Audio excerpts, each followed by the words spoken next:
bagaimana mengolah dan merumuskan materi pidato sesuai dengan materi dakwah yang di situ dicontohkan oleh Rasulullah. Ya, jadi nggak ngawur silaturahmi ngarang dewek. Hikmah silaturahmi siji bisa ulih bojo.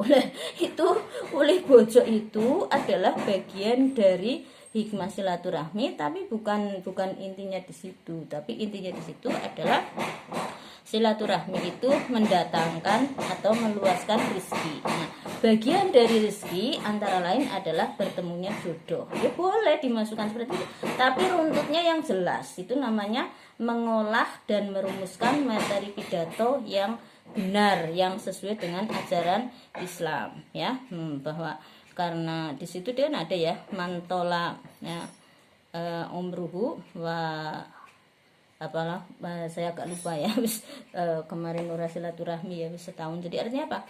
Barang siapa yang ingin dipanjangkan umurnya, terus kemudian diluaskan rezekinya ya, maka bersilaturahmilah. Kan begitu hadisnya. Maka kemudian di sini gara-gara silaturahmi dapat rezeki, ketemu jodoh ya kan? Karena silaturahmi ketemu ya banyak mahasiswa bareng kono anak sing disenengi kan gitu ya misalnya. Tapi jangan sekarang ya, kalau saya sih menghimbau semester ini jangan dulu lah ya, nanti kalau sudah mau wisuda, sudah skripsi, nah kalau bisa nanti aja S2 ya, S1 nya udah jangan dulu ya. Saya pengennya seperti itu karena Anda kan masih muda ya. Saya dulu menikah umur 26 tahun ya, sudah jadi dosen 2 tahun dan sudah jadi dai malah sudah bertahun-tahun sejak Aliyah kelas 2 itu saja masih, kalau ibunya enggak menangis saya suruh menikah masih males ya. Saya memang beda ya, saya itu enggak penting-penting amat menikah menurut saya ya dulu ya. Waktu masih gadis saja saya itu pentingnya itu yaitu tadi ya, jihad fillah ya. Jihad itu bisa mencari ilmu, bisa berdakwah, bisa mengajar, itu saya itu suka itu, sehingga bojo gue ngkongkoan kan gitu ya. Nah saya berharap Anda juga seperti itulah. Bojo nu gampang banget ya, sing penting ijab kabulan nama mahare ana saksine ya wis dadi bojone, terus nang kono duwe anak, duwe keturunan, sing duwe anak sing ora ya mbuh kan gitu ya. Wis itu planning sangat mudah. Tapi untuk mencapai ilmu itu sulit ya kan. Kuliah S1 perlu minimal 4,5 tahun ya, S2 juga ya 3 tahun atau ya 2 tahun, nanti S3 juga 3 tahun, itu sulit ya. Nah jangan khawatir nggak punya jodoh ya, Allah itu lebih tahu. Jadi ketika semakin tinggi derajat Anda, maka jodohnya juga insya Allah semakin tinggi. Artinya kalau Anda itu sekarang S1 belum dapat jodoh ya, karena fokus mau mencari ilmu di S2, insya Allah nanti jodohnya juga S2.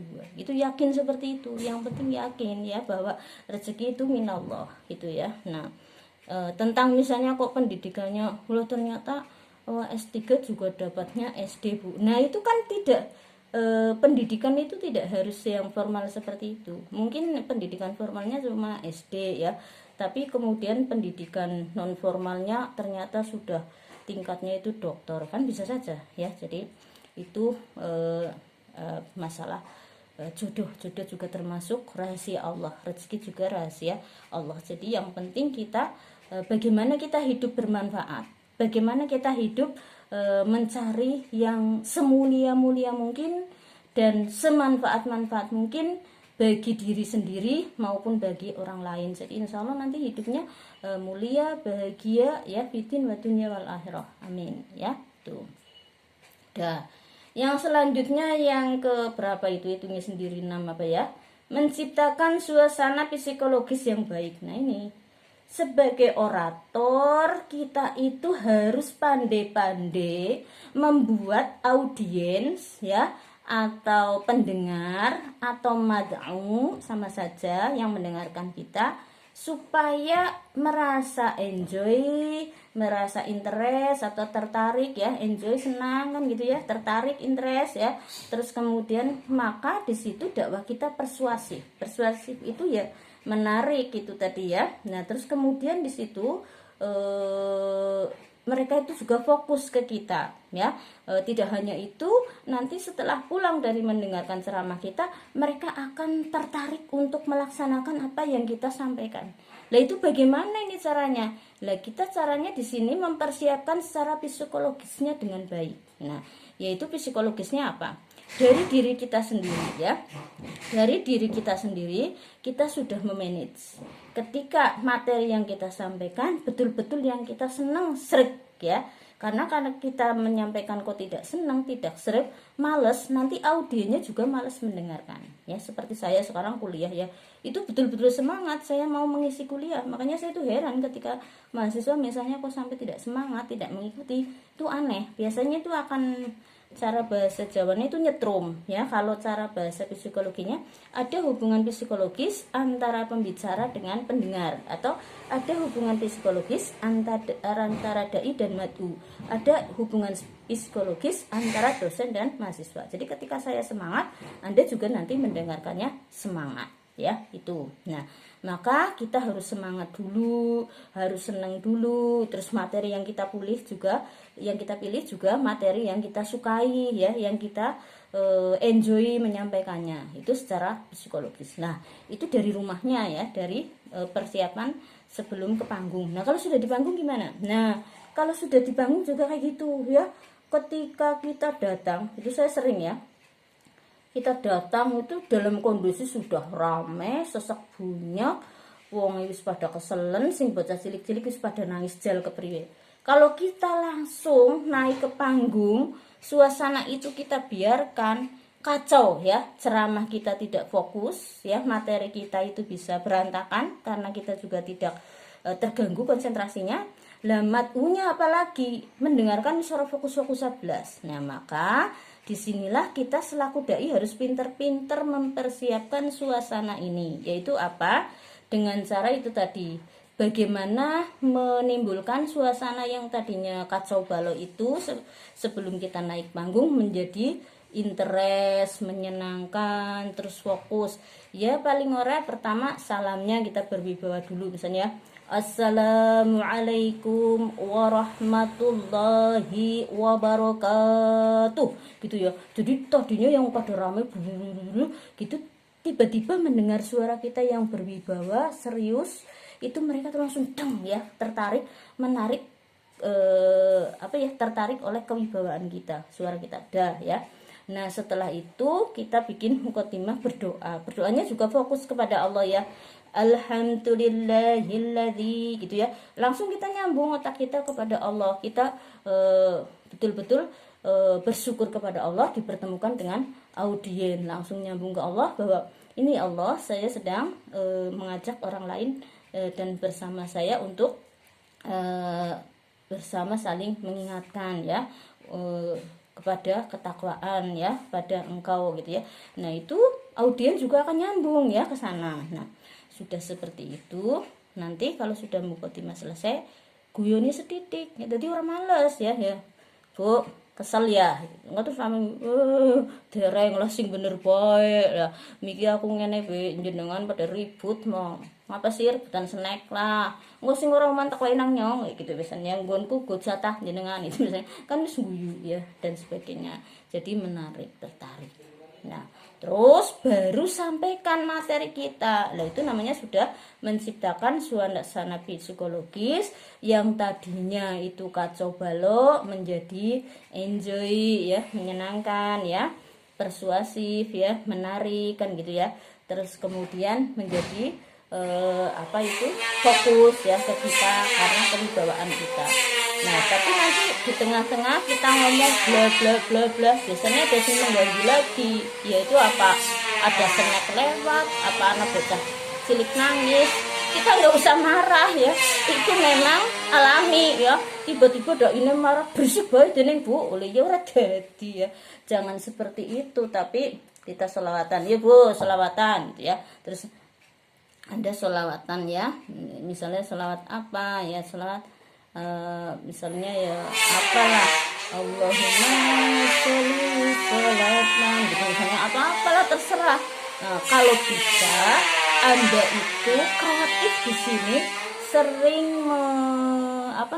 mengarang ya syair-syair yang akan disisipkan dalam sholawat. Saya kalau dakwah gitu tidak mencontoh sholawat orang lain, tapi saya kreatif menulis sholawat sendiri, sehingga dakwah saya berbeda dengan orang lain karena tidak menyontoh gitu. Misalnya saya pernah gini,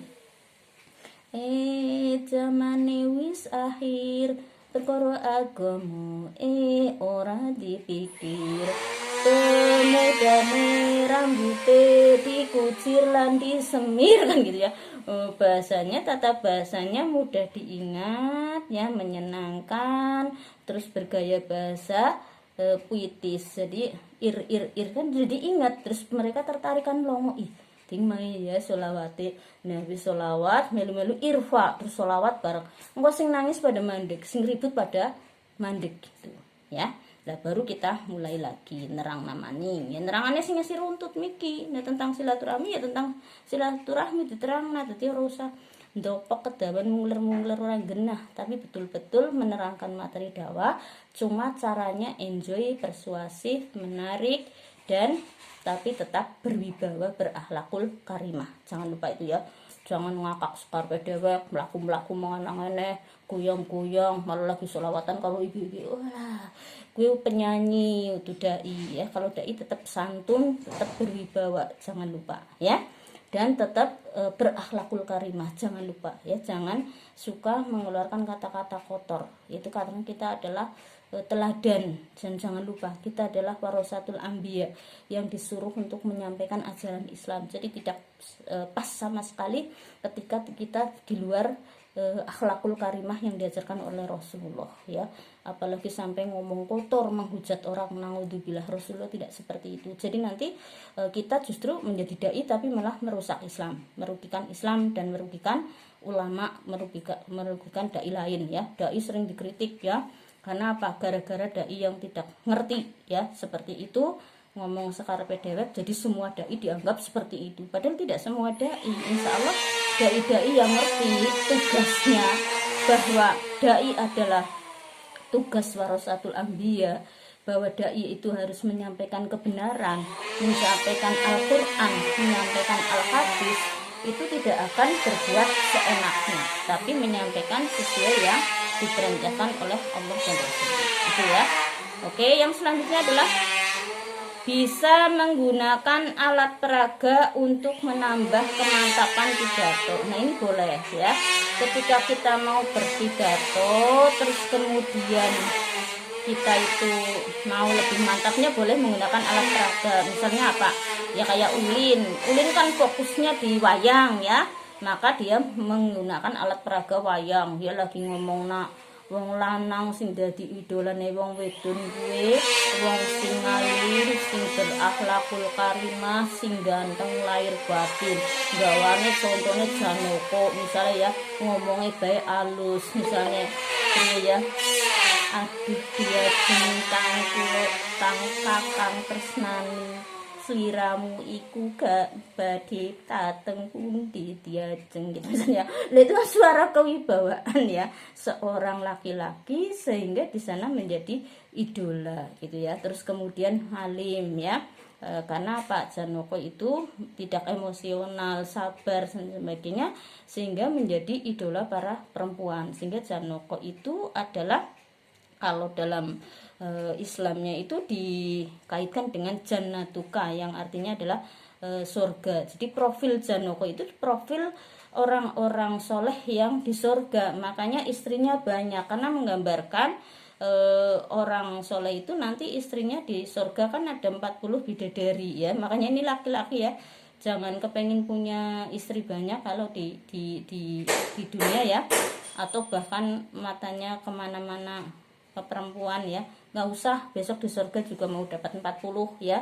Fokus aja kepada satu istri, terus jangan jelalatan. Nah itu nanti di surga aja sudah dapat 40 nanti. Tapi kalau tidak seperti itu malah justru nggak mendapatkan istri yang soleha, nggak dapat bidadari di surga gitu ya.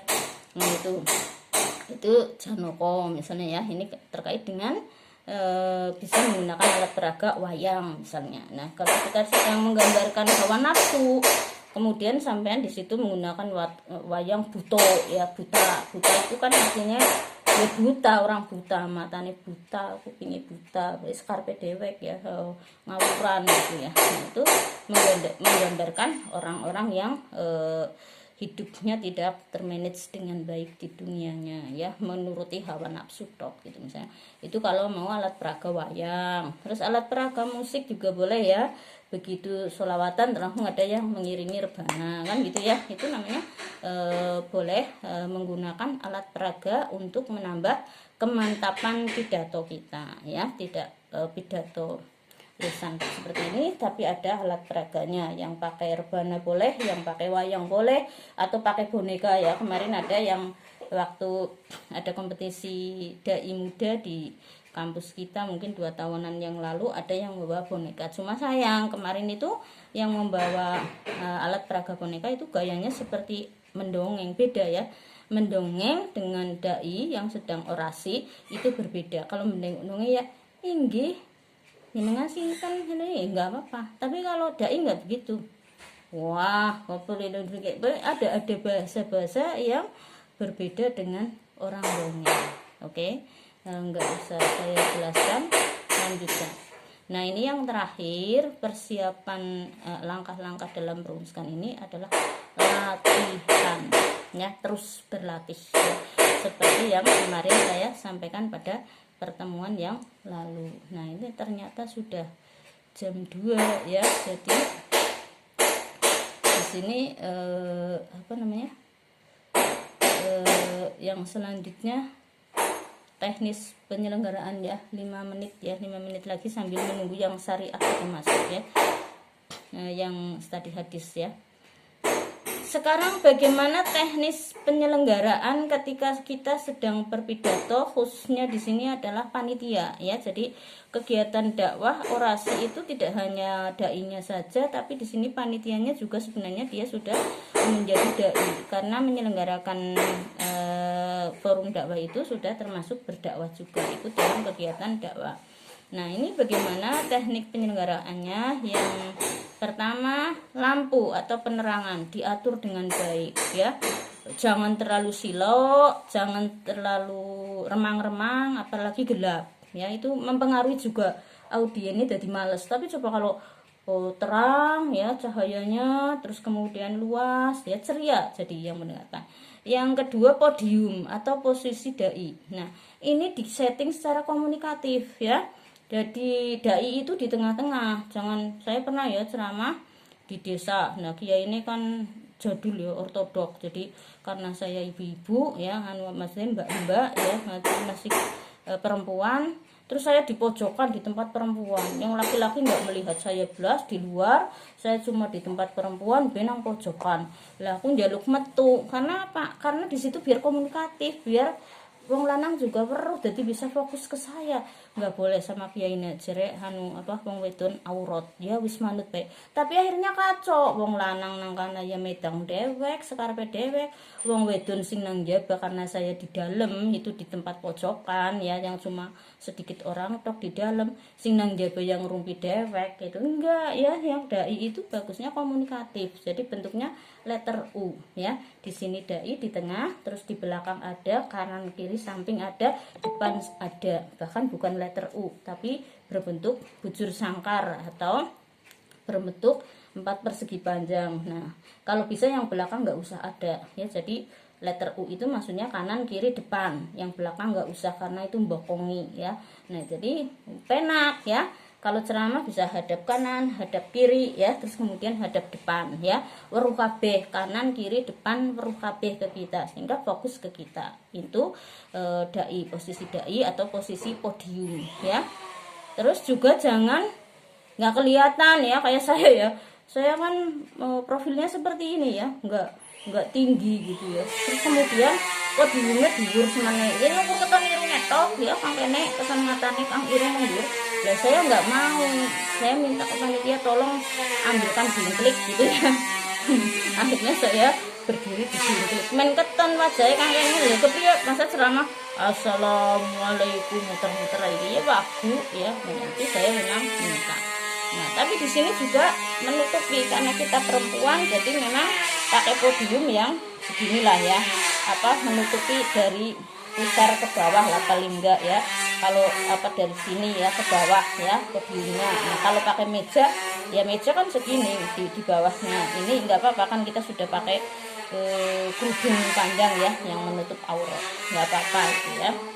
Asal memang niatnya kita baik berdakwah ya, insya Allah bukan aurat lah. Yang ada hadisnya juga kan bahwa perempuan itu boleh dengan lain jenis ketika sedang menyampaikan ilmu atau mengajar. Jadi kan kita berdakwah kan mengajar ya, jadi tidak maksiat insya Allah. Dan selama ini naudzubillah sepanjang saya berdakwah sampai sudah 30 tahun lebih ya di dunia panggung, atau hampir 40 tahunan ya 30 tahunan ya di dunia panggung, saya nggak pernah yang namanya memandang laki-laki terus kemudian caper gitu, nggak pernah. Saya fokus ke ngaji tok ya. Di depan saya laki-laki banyak banget itu ya, sering ya kalau yang modern itu yang nggak jadul-jadul, malah saya ditempatkan di depan laki-laki, perempuannya di sebelah sana atau perempuannya di belakang.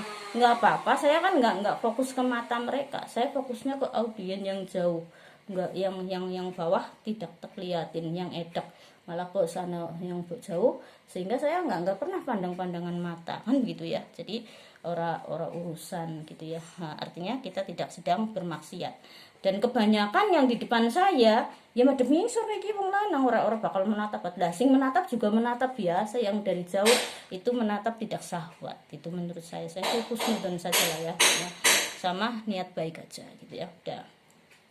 Terus selanjutnya menggunakan pengeras suara yang dengan segi latihan banyak latihan pembiasaan, terus menambah wawasan, terus ya selalu rajin membaca buku maupun membaca materi-materi dakwah di Google ya, mendengar YouTube itu untuk menambah wawasan kita lebih pinter ya. Banyak mencari, mengumpulkan, berinovasi tentang materi, terus sesuaikan metode dengan latar belakang mad'u ya. Misalnya apa? Kalau misalnya metode ceramah itu untuk orang-orang yang kalangan pendidikannya tidak tinggi ya, pendidikan rendah ya, itu yang sudah saya sampaikan ke sampean dulu di ilmu dakwah. Tapi kalau ke orang pinter kita pakai metode diskusi kan, seperti itu ya, yang tengah-tengah. Kalau yang ke orang pinter malah memakai wajah dirhum berarti ya aksan debat, itu boleh ya. Nah, tapi tidak harus sesaklek itu. Ke orang pinter ya juga boleh ceramah, cuma ceramahnya beda, tidak ceramah menggurui, tidak ceramah yang seolah-olah kita paling pinter, tapi ceramahnya slow sharing materi kan gitu ya. Nah, terus kemudian sesuaikan dengan media yang mendukung lah. Media yang mendukung misalnya media kita itu mikrofon atau kita memakai sound system ya, kita sesuaikan. Kalau audionya sedikit ya jangan keras-keras soundnya kan gitu. Kalau audionya banyak ya yang keras yang luas kan, seperti itu. Nah, terus jangan mudah puas ya. Jadi dai kok mudah puas, ceramahku akeh banget sing teka, mesti aku sing seneng, jangan. Tapi selalu merasa aduh kayak mau kurang gie kan gitu ya. Nah, terus kemudian di sini juga jangan mudah tersinggung ya. Jadi dai kok tersinggung ya, ana sing nyurake nang mburi, kelalen wis terus ngesuk mengkeret, aduh isine aku kelalen, ora apa-apa cek saja. Ngono diomong kelalen iya ngomong bae ya. Lah aku menungsa ya kelalenan ya, ngger aku setan. Ora kelalenan sampean ya sing ora kelalenan ya. Lah kan ngomong kayak gitu tok terus guyu. Oh iya. Menungsa ya ora ya kelalenan. Santai aja, slow ya, jangan mudah tersinggung ya kan. Dan jangan negatif thinking ya, juga jangan rendah diri itu minder. Aduh, yang datang ulama-ulama besar ya ke kabupaten, saya utus siapa jelas, dan bupati gimana ya, minder deg-degan ya, kacau kok ceramahnya biasa baik. Ulama tuh wis paham, nek aku orang alim sekang dheweke, nek aku salah ya memper, tapi ya jangan sengaja salah, dipersiapkan dari rumah. Insya Allah kalau kita sudah sesuai dengan ilmunya, ilmu ulama setinggi apapun ya kita tidak salah. Yang kita sampaikan kan yang benar dan yang kita paham dan yang kita yakin itu benar itu ya. Jadi orang salah nang ngarepe ulama gede ya nang ngarepe bupati ya orang salah, wong kita tidak sedang mengkritik pemerintah, kita tidak suka menghujat pejabat, dan kita juga tidak sedang mencela kebijakan pemerintah kan gitu. Jadi enjoy aja, nggak usah rendah diri, terus juga nggak usah mudah tersinggung, dan tidak usah negatif persepsi. Misalnya apa, ada kita ceramah belum selesai kok ada sing menyat lunga, terus kita negatif thinking di sini, atau negatif persepsinya negatif. Duh Jon, kau ini nggak lunga yang ngenyak teman maring aku ya, yang ceramah urung rampung, orang menghormati. Jangan begitu. Barangkali dia itu meninggalkan tempat karena ada sesuatu yang sangat penting, misalnya tiba-tiba audien bel anaknya sakit parah, ya kan langsung pulang kan, atau tiba-tiba anaknya pipis, ya pulang kan, mau pipis karena takut mengganggu yang lainnya itu, atau tiba-tiba sakit perut dan sebagainya. Jadi nggak usah negatif lah ya, biarin saja, yang pulang ya pulang, yang masih mendengarkan asal jangan kita ngelantur ya, ceramah beda sing ngrungokna seneng serius terus sampean ngelantur panjang lebar, ya jangan, disesuaikan juga dengan waktu. Kalau sudah terlalu malam ya, atau misalnya kok ceramahnya siang hari, waktu sholatnya sudah limit, ya disudahi saja dengan baik, asal tidak magel ya, berhentinya itu tidak di tengah jalan yang kurang materi ya. Selanjutnya menerima masukan dengan bijak untuk kebaikan. Nah ini maksudnya apa? Misalnya kita dikritik, ya tadi nyun sewu ya, dengan itu ceramah tadi terlalu keras loh, banyak yang tersinggung gitu ya. Ya diterima masukan itu, jangan terus lah orang undangnya berapa pak gitu misalnya, jangan, ya kita terima. Oh iya ya, berarti lain kali saya kurang halus, itu tersinggungnya yang pas apa ya pak gitu, tanya saja dengan baik. Itu loh waktu dengan nerang mabok lah, kita terus berpikir di rumah bagaimana caranya mengajak orang supaya tidak mabok tapi tidak sakit hatinya kan gitu. Oke, selanjutnya jangan mudah puas, tadi ya sudah ya. Bekali kepribadian dengan akhlakul karimah. Nah ini yang paling penting ya, yang karakter orator itu akhlakul karimah, jangan lupa ya. Jadi sebelum ibda atau sebelum berdakwah dengan orang lain, kita harus ibda binafsih ya. Sebelum ibda binafsih, sebelum kita berdakwah pada orang lain, kepada atau hum, kepada mereka atau dia, kita sudah ibda binafsik ya, atau ibda binafsi ya, memulai dengan diri sendiri atau dengan dirimu sendiri kan, itu nafsika, nafsiki atau nafsi saya gitu.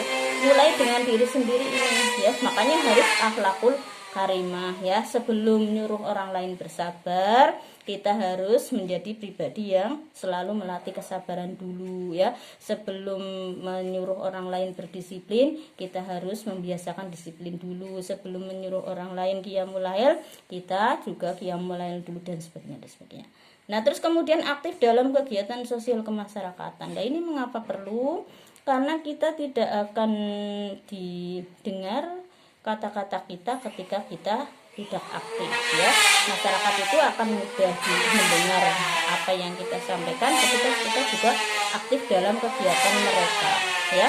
Aktif di masyarakat, mungkin di RT-an ya, mungkin di RW-an, mungkin secara ya pokoknya aktif ya dalam kegiatan masyarakat yang positif ya. Enggak kegiatan orang positif ya, ora usah ya masa bunyai dadakan melu senam aerobik di RT-an ya, ora pas ya.